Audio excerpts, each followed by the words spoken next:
these for ages, and I remember being surprised at how they sounded when I tried one like 20 years ago. I thought it was going to be kind of brittle or something. I mean, it's bright and it punches, but I just feel like you can get a lot out of it. Well, it's weird because you don't see too many guitars with like little single chords but 4 controls as well. And no, it's good. I mean, there's probably loads of... I don't know what happens when you... It's like when you take the tone down and stuff. I mean, it's quite a dark sound, but it's pretty... Makes it a bit warmer, doesn't it?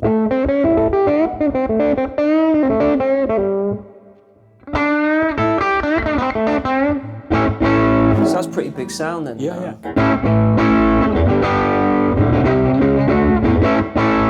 As opposed to bright.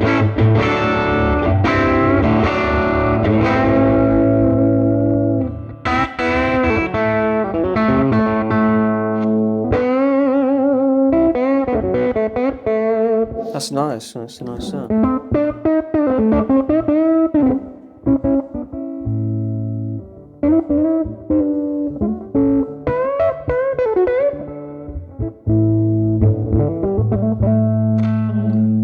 The middle sounds pretty cool. Hang on. Listen up. Not R&B.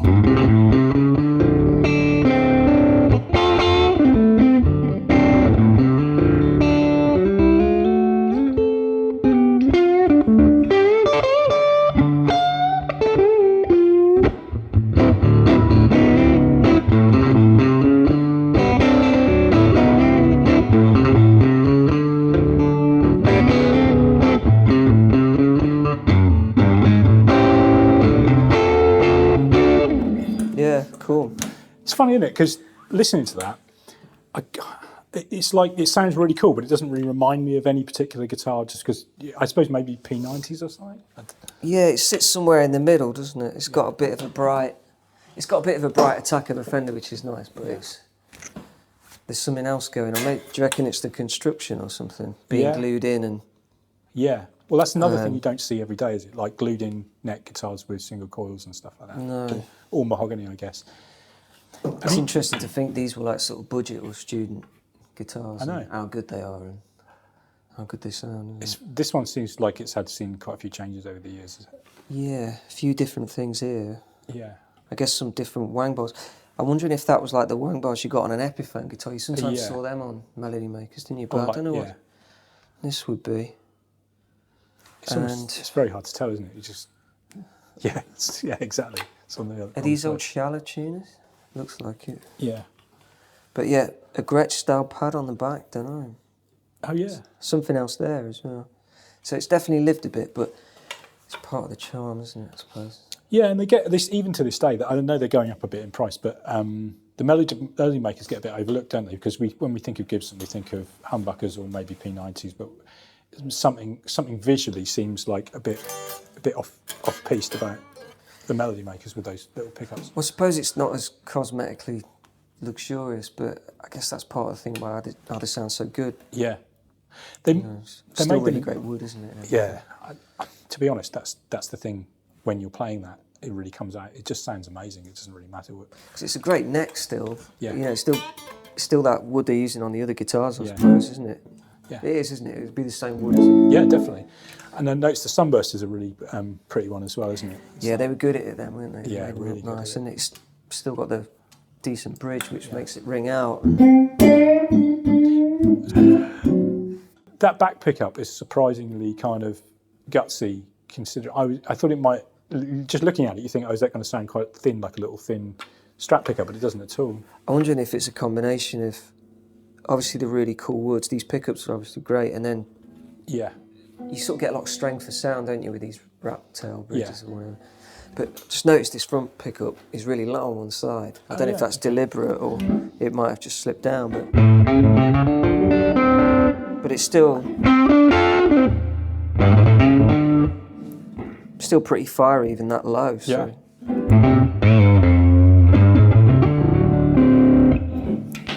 Yeah, it's killer sound. Yeah, completely. It's really funny when you you pick up a guitar that you've not really spent much time with before and kind of not spent much time thinking about, and then it just really blows you away. I think they're cool looking as well. Yeah. There's something nice that we were saying earlier on about, because the headstock doesn't have the wings. Like, okay, it's not the classic Gibson shape, but there's something quite cool about that as well. It's still classily done though, I think. Yeah, yeah. You know, like, yeah, it's still from the right era, isn't it? And I don't know, guitars from that period are pretty... I always found old guitars visually appealing, even if I didn't know if they're any good or not. You know, when I started playing, there was just a draw to them for some reason. And but yeah, it's great sounding. You can totally see why Rory chose it, because that whole world of like really edgy, kind of hot blues that he sort of worked in, and using the guitar's volume with the amp rather than, you know, that seems to suit it so well. Well, he seemed to get so much out of so little, didn't he? That he probably would have plugged this in, and I don't know, if he liked it, then he could just do the rest, couldn't he? If it was a good sound straight away, then that's or something that excited him. But yeah, it's interesting that when we went through the stuff in the film, you know, the day filming before, that it was only later on in his career, wasn't it, that his setup got a bit more involved, but still not that intricate by today's standards. But through the 70s and stuff, it was just so simple, and it was all those sounds and all those different feelings were just coming from him. And I think that's what people still connect to today. There's no substitute for that human connection, is there? You know? No, because, you know, I'll be the first to admit that I don't know his catalogue super well. I've only learned a bit more about it through, you know, because Daniel's an old friend and stuff, and through talking to Daniel more in the last couple of years. But it's just that raw spirit, the power of that, especially now when we live in, you know, a time where a lot of music, I guess more in the mainstream, is so produced, and everything's so slick, and everything's so polished and even and everything, that just that raw emotion just bowls you over even more, really. Yeah. Just the raw spirit in it. You know, he meant it. You believe him when he's playing, don't you? That's the thing.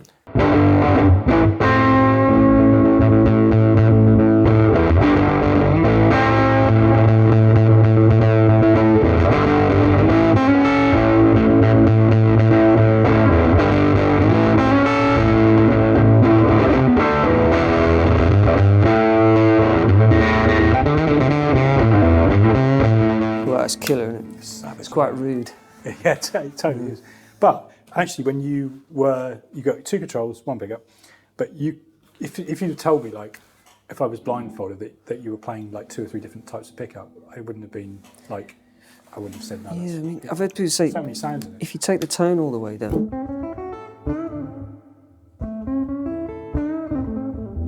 it's pretty.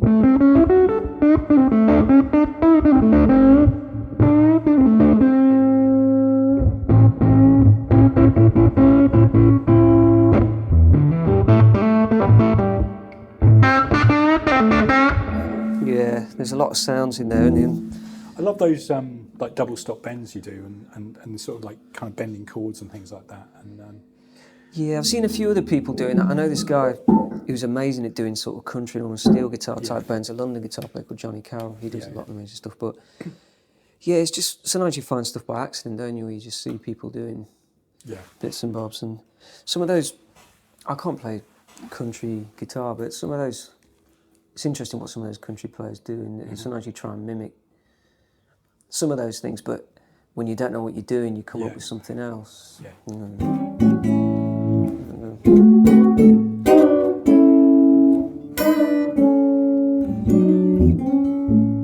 Some of that country stuff's quite funky as well. I think, you know, there's a bounce to it and there's a groove. It's it's different to R&B, but in some ways, it isn't. Like I saw that Canal Dupree instructional video, and he was saying he pulled from, you know, blues, R&B, country, and jazz, and he was saying that he was talking about some of the similarities between country guitar and R&B guitar. I think what's interesting. Sorry, Carol. Oh no, that was Carol. I was going. What I think a lot of people, it's hard to clock looking back through history, is that music wasn't as sort of separated into genres as people think of it today. Like, you know, you go back to 30s, 40s in some backwoods in the States, people would be playing all kinds of functions. They'd be playing all kinds of music if they were a professional musician. Yeah, I suppose things crossing over as well, like the crossovers with country and blues. Yeah. And then, you listen to some of the rockabilly stuff, and there's definitely bebop players playing on some of those records, so there's the bebop thing in there. And then I guess the Western swing being the blend of country and jazz and stuff. Because we were talking about Cliff Gallup and stuff. Some of that's quite bebop-y, isn't it? And, yeah, definitely. or actually, my friend who used to play country on a junior, he got me onto Grady Martin, that guy. He played the Paul Bigsby guitar and all that stuff. And yeah, there's a lot of stuff going into the pot there. And I suppose that's carried on there, isn't it? Because you hear... Daniel talked about, when you hear some of Rory's guitar playing, that you can, about how you hear the Irish music influence in there, as well as the blues and the rock and roll. It all goes in one way or another, and style evolves over time, doesn't it? And I think Rory that's one of the things I've come to love the most about his playing, is that there's so much depth there, like if you gave him a resonator, he'd be playing all these ragtime and bluesy things, but then there's also all of the slide stuff, Crest of a Wave, which is just like off the hook kind of. I mean, slide playing's unreal, especially like standard tuning. I've never really had a go at that. No. I've had to do a couple of things playing slide and standard tuning for other people, but it's been pretty simple. Yeah. But just his ability to switch from sort of, flat pick or fingerstyle playing straight into that seamlessly, and then also, I'm guessing his strat wasn't necessarily set up how some slide players would set it up, like jacking the action up and all that, and just how he's switching to that and really tearing your head off with it, like some of the live recordings. Totally, but the more you hear a really nice, like that's a really nice single pickup junior, the more you realise why people say there's a lot in these guitars. There's not just punk or anything like that. Yeah, I mean, I suppose a lot of... It's hard to say anything about these that no one's said already, but it's the beauty and the limitation, isn't it? And within that, it starts you creating, which is... Yeah. Because it's probably better to have, one really amazing pickup on a really amazing guitar than something with loads of switches or loads of stuff on the floor. If you've got one really good bass sound, and there's a lot of scope just with these, and then you just start using your fingers more and expressing more things from you, then that makes you more creative. But if you've got an exciting sound, first off, then that's going to inspire you to play it more. And I think so, and I sometimes feel this about acoustic guitars. If you take away all of the choice and it just leaves you alone with music, basically, there's not much else to be fiddling around with or distracting yourself with, then you just kind of crack on a bit, Yeah, and also, if you're... It's totally right, because with acoustic, there's no way to hide it. It's just down to you then, isn't it, to make it what it is, or just with a simple electric guitar setup, or... quite often great records, maybe people just using what they've got in the room. It might not be their favourite guitar, or sometimes you just got to work with what you got, and it might not be your ideal instrument. But if you've got an instrument in there, you'll just use it. Yeah. And stuff. But last quick question about this one. This is a double cut. What do you? I mean, apart from just the access it provides, are there any other differences that you think with single cuts that are worth kind of? I've never A-B'd a double cut one next to an earlier single cut one. Perhaps we should do that. But I suppose you've got higher reach. I don't know how much the neck profiles change. Are the earlier ones slightly clubbier maybe, or something? Yeah, or? maybe.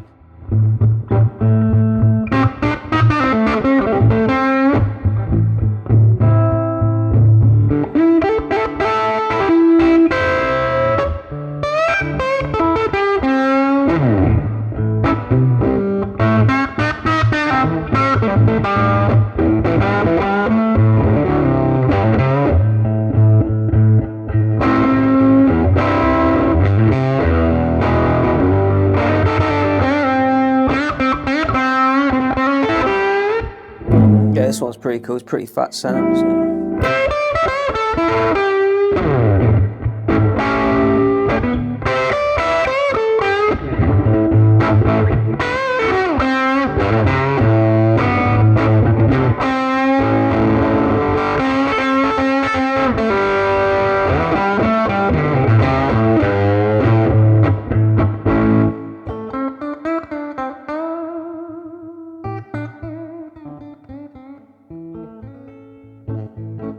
Quite easy to use to get it clean, and I think that's so. You don't lose too much volume either. So, well, you do if you Let's speak to Kill switch.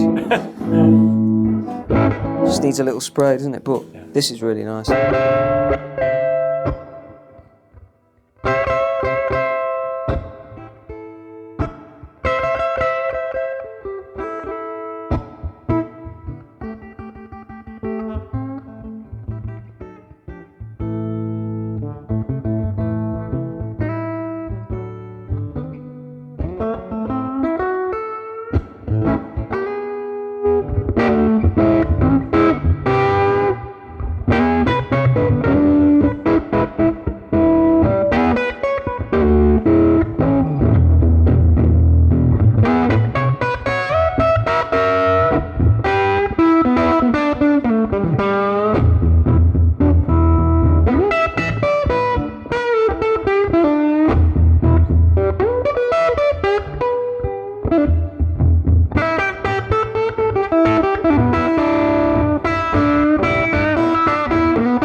Full of mistakes, but guitar's nice though.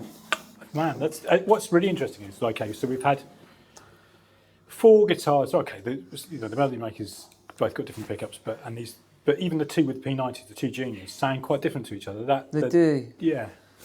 This one's a bit, I don't know, I think this one's a bit fuller in some ways, a bit kind of more solid.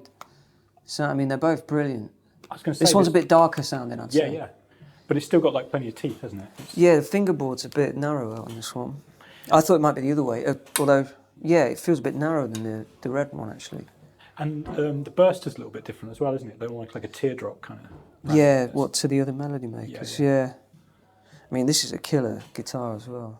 It's really interesting.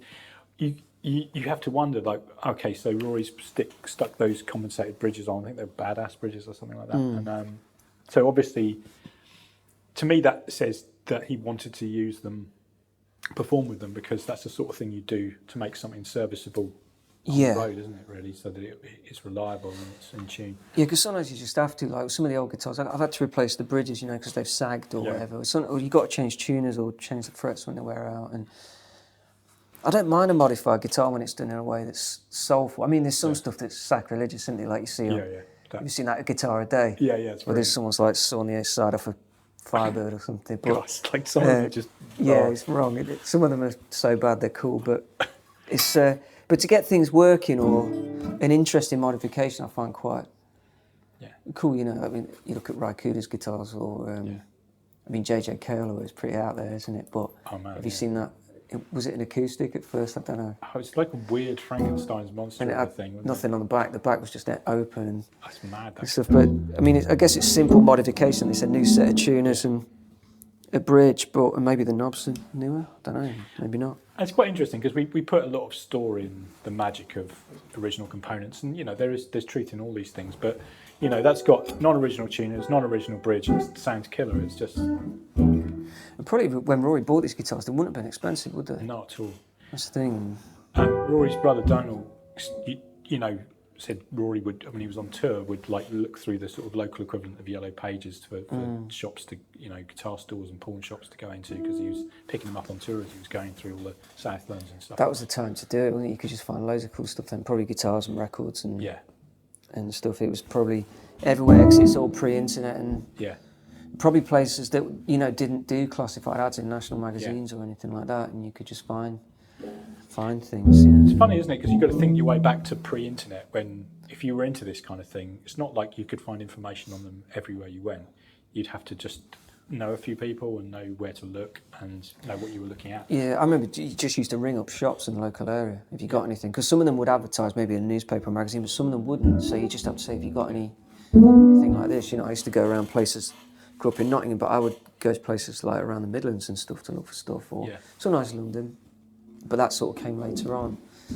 And sometimes stuff would turn up in your local music stores. There'd be something in the window that would stand out, or someone would say, have you seen this? Yeah. Or sometimes people would ring up, you know, in the shop, say, I've got something for you.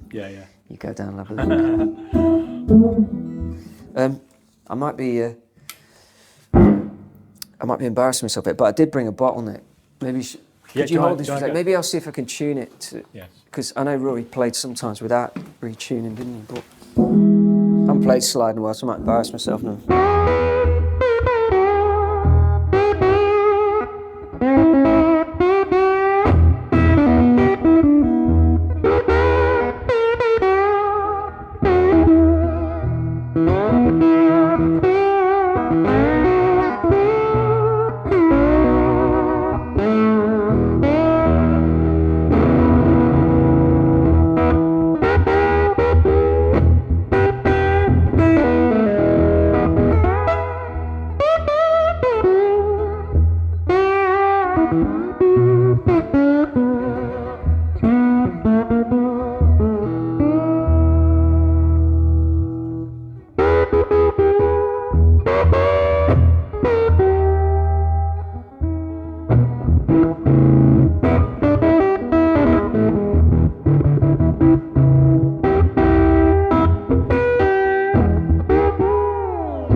It's lovely, isn't it? That sounds amazing.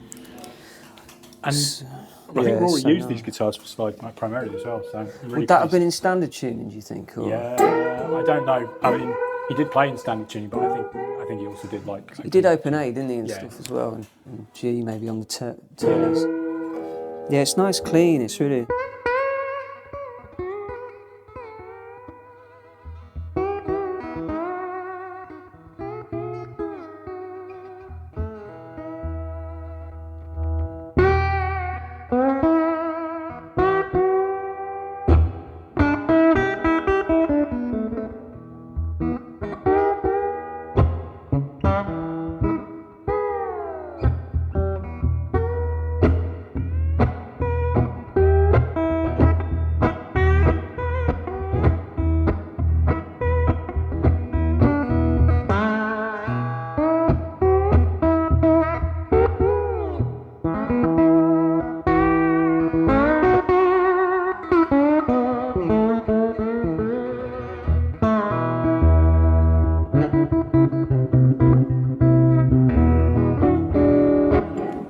It's lovely. What a gorgeous thing.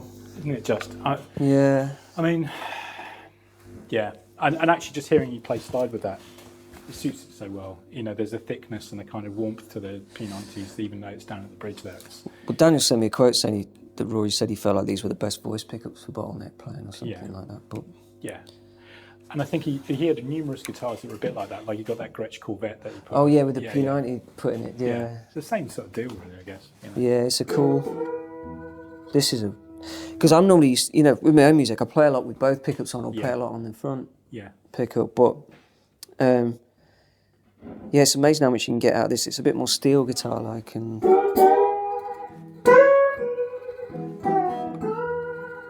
I'm a bit rusty with the old.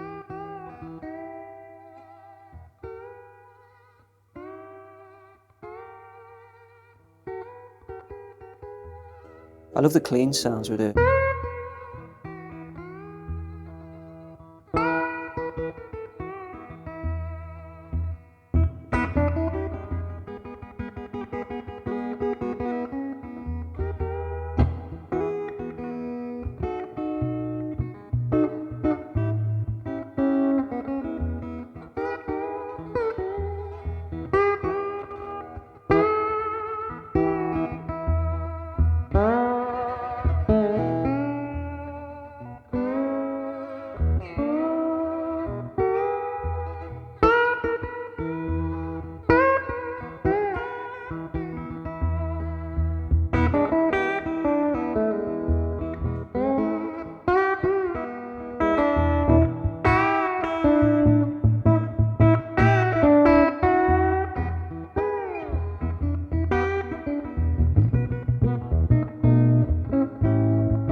you mind if I just play it for a minute? Have you got time? Yeah, of course, yeah. Just see if I can get a...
Sit here all day, can I? Yeah, yeah.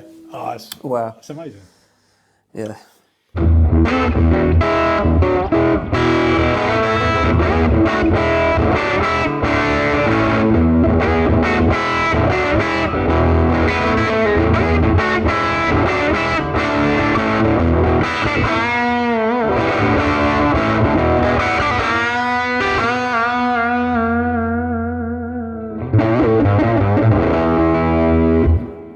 Sweet. It's a lot of fun, isn't it? I was going to say the last one I thought was like really a bit leery, but this is like...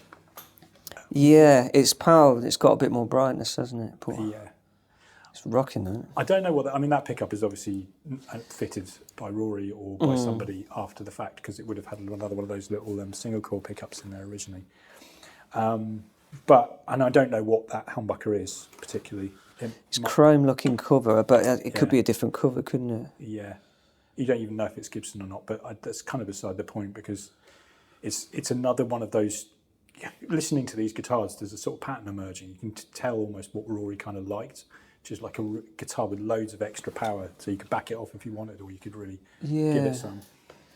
It's... if I remember this right, I think Daniel says it could have been one of Rory's techs who modified this or whatever. Yeah. And maybe they put that bridge on for more, accurate tuning. But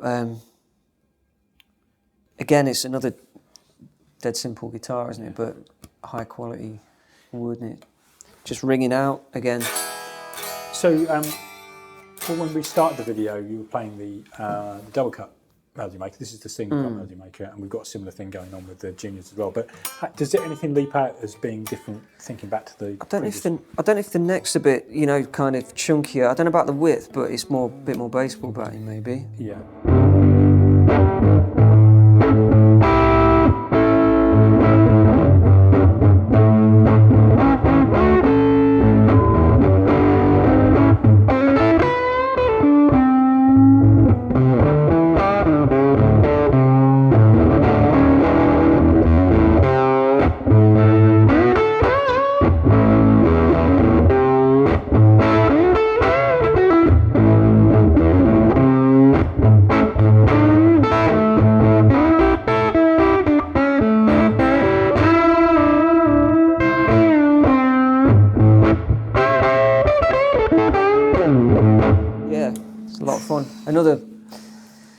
just another vibey guitar, isn't it?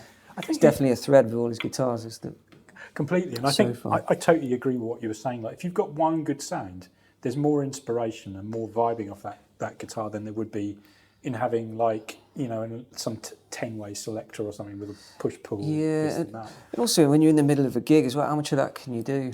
I mean, yeah, simple pickup switch, you can move around while you're playing, but if you're playing and singing, and it's going back to that thing like an acoustic guitar, isn't it? One exciting sound, and you'll just get stuck into that and see how creative you can be within the limitation. But it doesn't feel limiting when you've got a sound as fun as this. No. You just want to keep playing. Well, it's been a real, just such a treat to hear you play these guitars, and I know there's so much music's been made with them already, but there's still so much more in them, and they one pickup, you know, okay, one of the melody makers had two, but such simple guitars and yet such a wealth of I mean, if you get a good amp, then there's so much you could do by just seeing what you can do, really. Yeah. But it's just really there's something really appealing about just playing with this simplicity for me. That I mean, I guess, you know, I use a 2-pickup guitar or whatever, but quite often it's not out of any sort of purist reasons, but I just find like I can do more with a less complicated setup. I just feel like I can be myself a bit more. I mean, it's different for different artists, isn't it, I suppose? Yeah. But these are wonderful instruments, and it's pretty intimidating sitting here playing these, because it doesn't matter what you do, it's not going to be, you know. Well, you're never going to think it's up to standard, but I feel very fortunate to be here today, and thanks to Daniel and stuff. Shame I couldn't see him today, but yeah, what amazing instruments. Yeah. Well, thank you very much. It's been a real pleasure. Oh, thanks. Thanks, Jamie. Cheers.